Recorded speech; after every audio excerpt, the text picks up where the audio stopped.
Hello and welcome.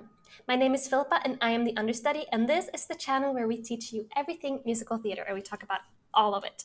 So today we are reading Barron's AP Music Theory 3rd edition by Nancy Fuller-Skagen, BME, and this is Key Relationships Part 12. I think we just jump right into it. My goal in this is just to learn more about myself and this music theory journey, but I'm very happy that you're here with me.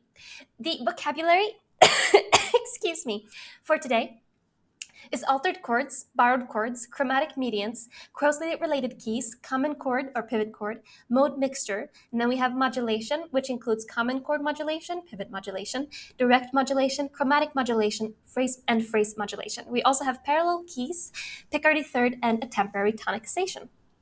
Let's start. Mode mixture. Mode mixture is the harmonic technique of combining chords from a major key and the parallel minor, or mixing parallel major and minor modes using the flattened third, sixth, and seventh from the parallel natural minor. Harmonic interests or color is added to compositions by borrowing chords from the parallel key. When you sing these altered scale degrees, the solfege syllable is also altered. Scale degree 3 or mi becomes a flattened 3, may. Scale degree 6 or la becomes a flattened 6 or lay. And scale degree 7 or ti becomes a flattened 7 or te. Here we have mode mixture and Roman numeral chord symbols between G major and G natural minor. So these are all of the most common chords that we use. Try to analyze and notate chords whose quality have been altered by mode mixture. Adjust the Roman numeral to uppercase or lowercase to reflect the change in the third of the chord. If the root of the chord is altered, add a flattened or sharpened before the Roman numeral to show that the chord is built on an altered pitch, such as the flattened seventh that we can see right here. We can see it before. In the previous example, which is the subtonic chord borrowed from the parallel natural minor. If the chord has been altered to be augmented, then add the plus sign. If the chord is altered to be diminished, add the little circle sign. We can see the little circle right here and right here. Mixture chords in minor. We can also borrow or mix modes from the parallel major when in a minor tonality. This generally reflects the raised seventh scale degree of the harmonic form of minor that alters the dominant chord from a minor dominant, or 5, to a major dominant, or 5, and the leading tone chord from major to a diminished. One of the most common uses of mode mixture when in minor is the practice of ending a piece with an authentic cadence using a major tonic. The major tonic is borrowed from the parallel for a more authentic sounding ending. The third of the chord is raised to make it major. This is called a Picardy third. Modulation. If there is a consistent reoccurrence of the same accidental or accidentals, and if your Roman numeral analysis presents unusual or atypical progressions in your current key, then you are most likely shifting tonal centers. Modulation is the key of moving from one tonal center to another, with or without changing the key signature. It is possible to have a region of a new key or experience a temporary sense of a new tonic, tonicization, by the occurrence of one or two non-diatonic chords and not be completely modulated. The significant difference between the modulation and temporary tonicization, or simply passing through a region or area of a new key, is the occurrence of a convincing cadence and significant time in the new key. The process of modulation usually includes 3 stages: establishing the first key, the modulation device, and establishing the new tonal center. Modulation usually occurs to closely related keys because they have common chords between them. Each key has 5 closely related keys: the relative major or minor, the key with one more sharp or flat and its relative, and the key with one less sharp or flat and its relative. The key signatures differs by no more than one accidental. So here we have the closely related key, we have the original key and its relative, we have the subdominant and its relative, the dominant and its relative. And here we have examples in F major and examples in F minor. Modulation within a phrase is often going to be common chord or pivot modulation. So here is your checklist for recognizing the common chord. The pivot chord is diatonic to both keys. The common chord is frequently a supertonic or a subdominant in the new key. The common chord is where the tonality shifts or pivots, and is usually the chord just before the accidental or altered chord signaling a new key. The new key is established by the occurrence of an authentic cadence shortly after the modulation. All music before the common chord functions in the first key, and all music from the common key to the cadence will function in the new key. Any type of modulation that does not use a common chord is called a direct modulation.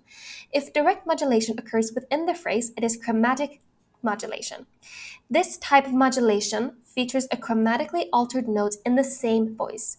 It abruptly shifts from one key to another at the accidental and proceeds to cadence in the new key. Direct modulation between phrases is called phrase modulation.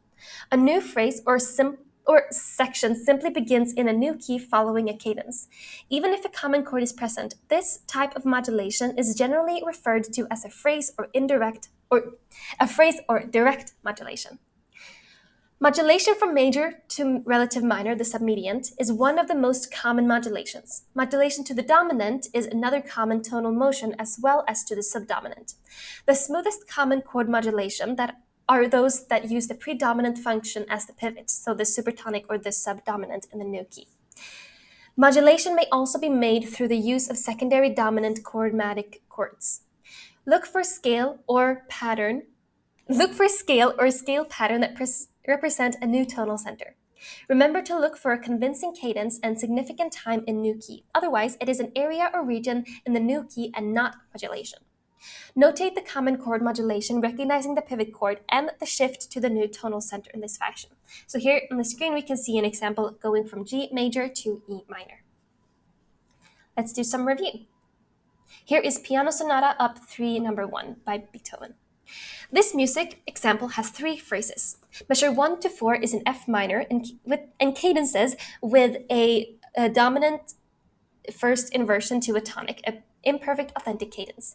The non-chord tone in measure 4 is an appoggiatura. Measure 5 to 8 is in A flat major. The phrase modulation to the relative major occurs directly after the cadence. This phrase also cadences with a first inversion dominant to the tonic, also in perfect authentic cadence. Look carefully.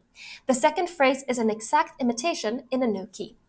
Measure 9 to 14 is essentially 3 two-measure phrases, each beginning with an anacrusis. The last 2 measures are a cadential extension, essentially a repeat at a louder dynamic. The D in the alto in measure 10 is also an appoggiatura. The first 2-measure phrase is loud and cadence is a first inversion dominant to a tonic, imperfect authentic cadence. The next 2 measures are soft in volume, but the cadence intensifies because it is a root position 7th chord resolving to tonic. So we have a dominant 7th to the tonic, a perfect authentic cadence. The grace notes are appoggiaturas. The last 2 measures uses forzando. The SF, or sometimes FSZ, means play with stress on the anacrusis note at the volume marked F. If the marking was SFF, then that would mean to play with the stress at fortissimo volume. You might also see SFFF. The cadence is dominant 7th to tonic, perfect authentic cadence. Now let's look at a familiar piece and review with multiple concepts, including a modulation with a common chord pivot. So this is Minuet in G major. And here we have a parallel period.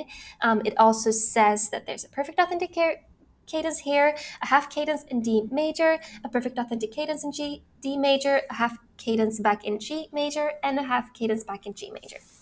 So this piece is in G major, is in simple triple meter with 2 8-measure phrases and 4 4-measure phrases.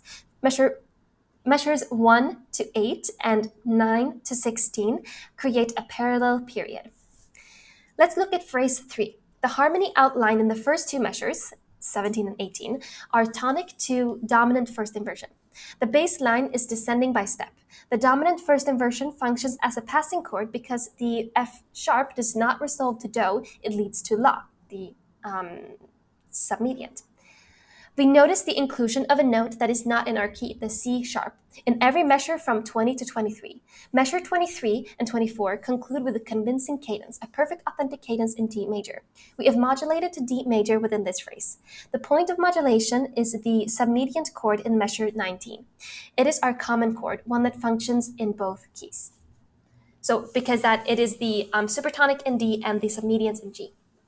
Measure 19 is our pivot chord moving us smoothly from G major to D major.